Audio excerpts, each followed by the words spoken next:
ఇటీవల నేను చాలా సార్లు మాట్లాడినప్పుడు ప్రధానమంత్రి గారు కూడా కొన్ని రాష్ట్రాలు ముందు వెనుక ఉన్నాయి, ఈ విభేదాలు ఉన్నాయి, ఎవరైతే చొరవ తీసుకుంటారో వాళ్ళందరూ ముందుకెళ్లి intra linking of rivers in the state చేయండి, మీరు సరైన సమయంలో గంగా కావేరి నదుల అనుసంధానం కూడా టేకప్ చేయొచ్చని వారు సజెషన్ ఇచ్చారు.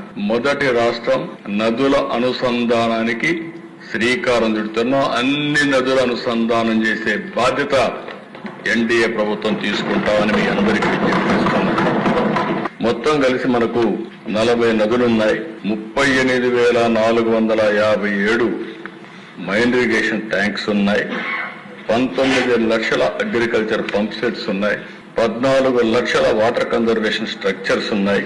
106 లక్షల ఎకరాలు ఇరిగేటెడ్ ల్యాండ్ ఉంది. టోటల్ ల్యాండ్ చూస్తే 402 లక్షల ఎకరాలు ఉంటే అందులో 26-27% ఇరిగేటెడ్ ల్యాండ్ ఉండే పరిస్థితి వస్తా ఉంది. అందుకనే దేశ ఈ రోజు మనం ఆలోచించేది ఒకటి నదుల అనుసంధానం చేయడం, అదే మాదిరిగా ఎక్కడికక్కడ ఇరిగేషన్ ప్రాజెక్ట్స్ అన్ని పూర్తి చేయడం.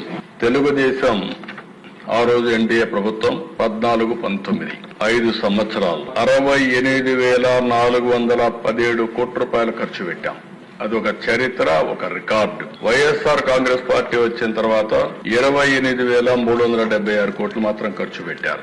ఈ సంవత్సరం మళ్లీ మనం 1 ఇయర్ లో 12,454 కోట్ల రూపాయలు ఖర్చు పెట్టాం. ఈ 5 ఏళ్లలో 60,000 కాదు 70,000 కోట్ల కంటే ఎక్కువ ఖర్చు పెట్టి రాష్ట్రంలో అన్ని ప్రాజెక్టులు పూర్తి చేయడానికి ముందుకు పోతామని చెప్పి కూడా నేను మీకు తెలియజేస్తున్నా.